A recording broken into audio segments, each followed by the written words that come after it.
And then the vultures will come. Where is my take, they'll say. Why don't you give some to me? Or even less on the nose. When you finally conquer your greatest mountain, there will be a next, and the next life is a forever next series of flags to be planted, a constantly moving horizon, a new monster to vanquish, waiting around every corner, which is either terrifying, cower-inducing, an opportunity for defeat and mediocrity, an easy out, an opportunity for you to give up, or it's an exciting adventure. It's an exciting opportunity for meeting, an opportunity for you to make a difference. The difference, how you choose, is in your mind. In this lesson, I'm going to teach you how to become iron-willed, powerful beyond measure, what to do when all the odds are stacked against you, when all the advantages are on the other side, how to overcome all the onlookers and naysayers, building around you a veritable force field against all forms of adversity and hardship. In a word, I'm going to teach you today, in the next 20 minutes or so, how to become a warrior. And then even better, I'll teach you how to leverage that skill, that energy, that power to accomplish more than you ever thought possible in your life. Master of your own destiny, captain of your own ship,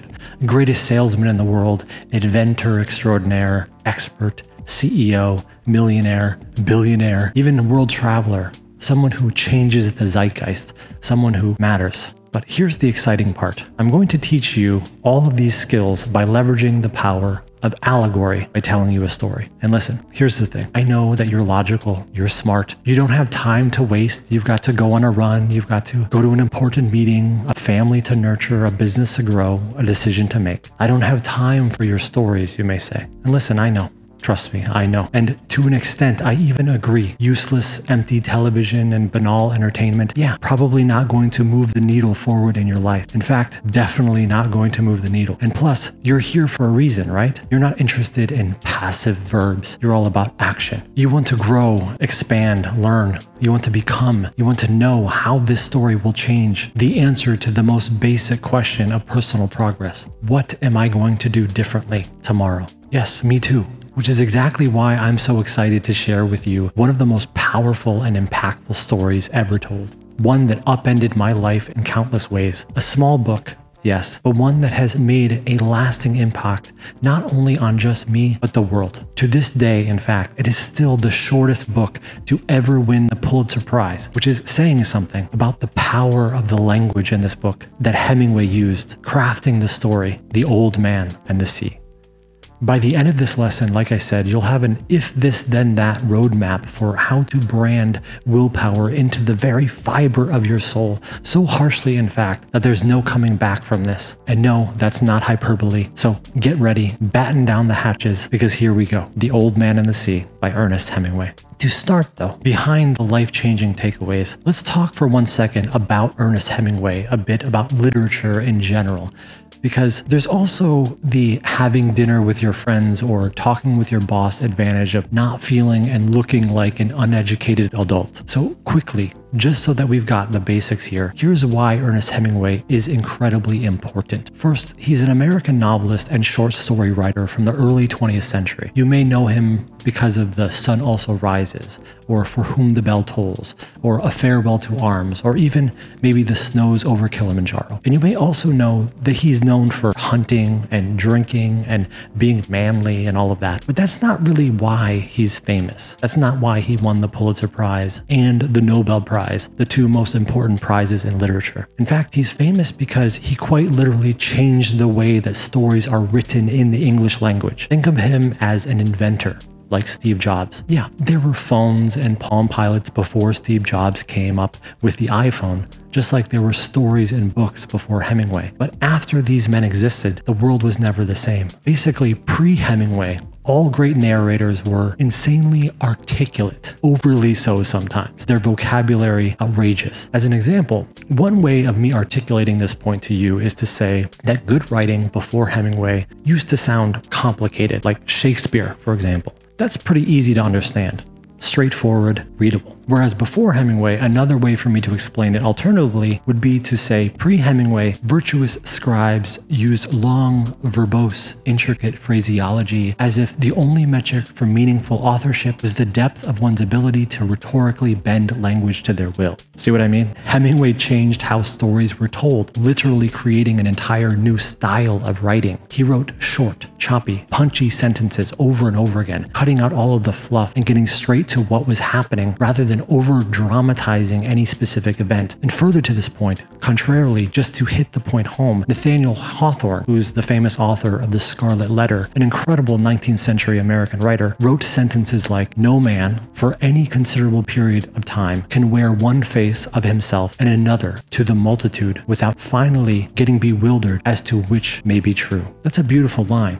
Yes, and true. But do you really know what that means? Or what I just said? Maybe not. Hemingway would argue that Hawthorne was maybe a too little complicated for his own good, right? So Hemingway instead wrote things like, "Courage is grace under pressure." Also beautiful, but also simple. And in that comparison, you now understand why Hemingway was so important. Before him, stories had to sound fancy and be complicated to be taken seriously. And after him, they didn't have to be. That's it. That's all you really need to know. And for that, he won the Nobel Prize. That's why you know his name, even if you've never read a word he's ever wrote. And that's why his grandchildren don't have to work a day in their lives, still living off the tens of thousands of books that he still sells every year 100 years later. Of course, his style only became famous because he also wrote incredible books, fables of the noblest order, ones that teach the fundamental lessons of success, life and love and philosophy. And so with that out of the way, let's begin, shall we? Let's fish out all of those lessons and turn them into ammunition. The Old Man and the Sea by Ernest Hemingway. We begin with our hero, Santiago, a weathered, lonely old man, now fallen from grace, a fraction of his younger self, once one of the greatest fishermen in the world that had ever been seen. El Campeón, the champion, they used to call him, an adventurer for the ages. He lived in Europe, he hunted lions in Africa, not unlike Hemingway himself, I might add. Some might have called him the most interesting man in the world. Now, though, he spends his days trying to catch fish off the coast of Cuba, mentoring a lone boy, his fishing apprentice. Though lately,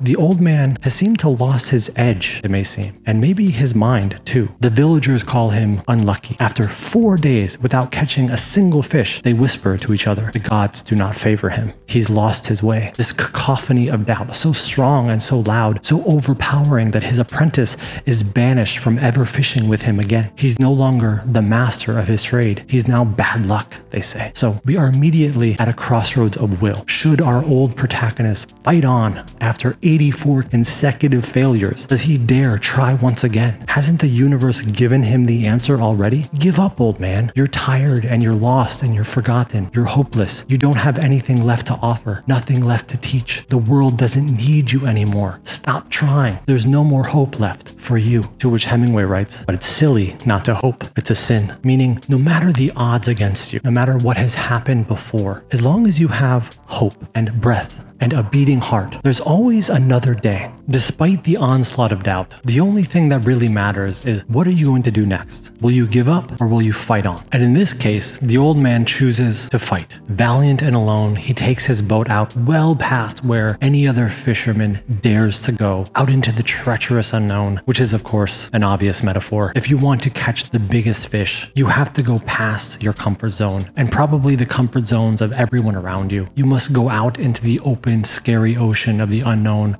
like an explorer, like an inventor, and be ready to have the world changed. And in fact, there is no other way. Do what you've always done and you'll be where you've always been. But if you venture out into that great beyond, even if you're really not truly ready, you will find a way. In fact, you will do so because your very survival depends upon it. You will live your way into the answers that you need. And usually those answers come in the form of a test, the universe checking your worth before handing you the keys, which is exactly what happened to the old man. Once he was past the calming sight of the shore, an enormous marlin caught hold of his bait. And sometimes this happens. You're intent upon proving your worth, and then all of a sudden, you're immediately in over your head. I want to earn $1 million, you might say. But do you want to be responsible for 20 employees? I want to turn pro, you think to yourself. But can you handle the pressure? Now you're in the arena. It's time to prove your mettle, which requires, of course, 3 things, all of which the old fisherman had. Intelligence to make the right decisions, endurance, grit to hold strong when the going gets tough, and an inner peace to keep his head clear and maintain perspective throughout the journey. These three ingredients, when combined, are unbeatable. So after catching hold of the great fish as promised, immediately the man felt the strength of the marlin. And so also he knew that if he tied the line to the boat, the marlin would pull the line so taut, so tightly, that the smallest yank would snap the line in half. So instead, he made the harder but smarter decision to hold the line with his bare hands. That way, when the marlin inevitably pulled the boat out further and further into the sea, the old man could give up some of the line, give some slack whenever necessary, which of course is another lesson. Do not tie yourself up to one position or one perspective. You have to keep your hands on the pulse and iterate based on the present data. From the book, Hemingway wrote, "I may not be as strong as I think, but I know many tricks and I have resolutions." Now granted, this requires him to hold on to the line indefinitely until either he or the marlin gives up, aptly setting up this titanic clash of the wills, the marlin against the old man, youth versus wisdom, strength versus will, the old man versus the sea. And so this struggle kept on for days and nights, the old man's hands bleeding and cracked, the moon casting shadows on his tired back, the sun drying his blood on his hands, the moon and the sun, the moon and then another sun. The old man held the line without food or water for 2 whole days. His mighty will manifested in the strength of his grip, his strength of spirit through days of hunger and dehydration, all while jerking the line, connecting him to the marlin, pulling it further and further and further out into the deep unknown. And eventually, the old man wins. Eventually, the marlin runs out of steam and strength, allowing the old man to finally pull him in close enough to his boat in order to finally sink his harpoon deep into the marlin's body, the blood of the marlin rushing heavy into the empty ocean below. Then, with a great collapse and a great exhale, after killing the marlin once and for all, the old man fell back into his boat, exhausted, a well-earned rest before sailing back home. But know this is really only where the story begins. The marlin was so big, such an overwhelming payday, that his little boat could not take the weight. So instead of bringing the fish into the boat, he was forced to drag the marlin all the way back underneath the boat, all the while the carcass susceptible to the sea. And you know what that means. There's blood in the water, and sharks too. So soon the old man and his catch were surrounded by a team of hungry sharks nipping at him from all sides, which will happen to you too, by the way. You're going to win, and then the vultures will come. "Where is my take?" they'll say. "Why don't you give some to me?" Or even less on the nose, "When you finally conquer your greatest mountain, there will be a next, and a next, and the next life is a forever next series of flags to be planted, a constantly moving horizon, a new monster to vanquish, waiting around every corner," which is either terrifying, cower-inducing, an opportunity for defeat and mediocrity, an easy out, an opportunity for you to give up, or it's an exciting adventure. It's an exciting opportunity for meeting, an opportunity for you to make a difference. The difference, how you choose, is in your mind. Here's the thing. This is fundamental truth. The greatest rewards always come after the hardest challenges, which means it's never ending. You want to be the president of the country. You want to cure cancer. You want to make a difference in this world. You want to truly change someone's life. You want to get that dream job. You want to pay your parents back for all the sacrifices that they made for you. You want to matter. Great. Well, guess what? The sharks are bigger in those waters, and they will never stop coming. So what do? What do you think our old man did? To quote the book, "Fish," the old man said softly aloud, "I'll stay with you until I'm dead." And so he did, harpooning the sharks one by one, killing the largest first, then another, and then another. Though with the last one, the old man lost his harpoon to the depths of the sea. So again, what do? How do you fight the sharks without a harpoon? Think first, then act. There must be a way, right? And of course, there was a way. The old man tied a knife to the end of his oar and began to stab and stab and stab at the circling sharks below. And he kept up like this for hours fighting the sharks, just as he had fought the marlin before, until finally, eventually, the marlin was no more. It was just a skeleton floating behind the old man's boat. Despite his best efforts, despite all his strength, and all of his will, the sharks won. Or should I say, this time they won. They won this battle, but not the war. For when the old man finally made it back to shore, after 3 days out at sea, the townspeople saw the great skeleton of the marlin. No more did they doubt the old El Campeon. The old and forgotten was no more. Was he unlucky? No. No more would they doubt his work. No more would he doubt his own. The next morning, by the way, his young apprentice followed him out to sea, giving him back the meaning of his life, to impart, to impact, to teach the next generation what he has learned and to make a difference, which is where our story ends. A tragedy? Well, some say so, though I disagree. Was the old man a failure because the sharks ate his take? No, the opposite. He's a warrior because the sharks ate his take, and yet he chose to go out once more anyways. Because as Hemingway once famously wrote, the world breaks everyone, and afterward, some are strong at the broken places. So, my friends, are you too also strong at the broken places? Of course you are. So to wrap up, here are the lessons of the book. Lesson 1, your past is irrelevant to your future. You are right now the master of your own destiny. No matter your insecurities, your doubts, your current abilities, no matter the grand odds of the universe stacked against you, no matter that they say you're unlucky or you're too old or maybe you're too young, you don't know, you're not ready yet, you're past your prime, you're not from the right family, you're not smart enough. They may say all of this, no matter, because the past doesn't matter, and especially not the past of your family. It really truly doesn't, because as Hemingway wrote, every day is a new day. It is better to be lucky, sure, but I would rather be exact, because when luck comes, you'll be ready. Lesson 2, every great achievement is preceded by a ferocious battle, a test of your will, and that war will test not only your physical strength, but your resolve, your ambition, and your fortitude. It will also ask of you more than you ever thought possible. It will cut your hands and bleed you dry. It will keep you up for years, if you must, decades, even with your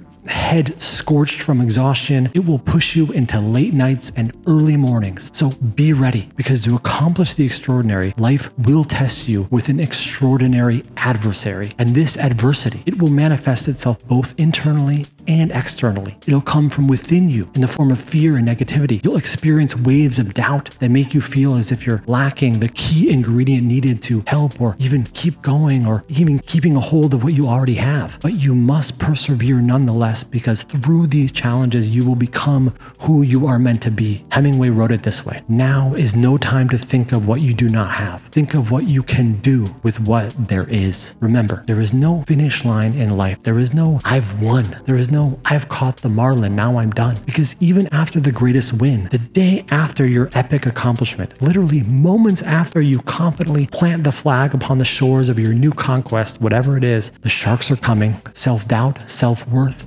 grander challenges come circling to destroy and mutilate and swallow whole everything that you earnestly fought to accomplish. Some of these are internal, others are external, like I said, but they'll come no less. So I ask you, what are you going to do in those moments? Collapse? Give up? No, you keep going. You keep sprinting through the finish line that you thought you already reached. Remember, no matter the hardship, you cannot lose. You cannot lose if you do not give up. Hemingway writes, man is not made for defeat. A man can be destroyed, but he cannot be defeated. Lesson 3, the marlin doesn't matter. The marlin, car, the house, the ring, the name brand shirt, the fancy watch, they will all be eaten and destroyed by the enormity of time. It is guaranteed. You may use them as a signpost, a measure, if you need a metric to see how well you're playing the game as you rise. But the marlin does not matter, and it never did. What matters is the boy who needs mentoring. What matters is your skill and your knowledge to pass on to your community after you're gone. Legacy, meaning having existed for some reason beyond yourself. This, my friends, is what actually matters. The story is not about the marlin. The story is about the boy, the apprentice. Remember that. Hemingway wrote, perhaps I should not have been a fisherman, but that was the thing that I was born for, so I did it. So ask yourself, what were you born for? Who is your apprentice? And what will you teach her? Lesson 4, accomplishment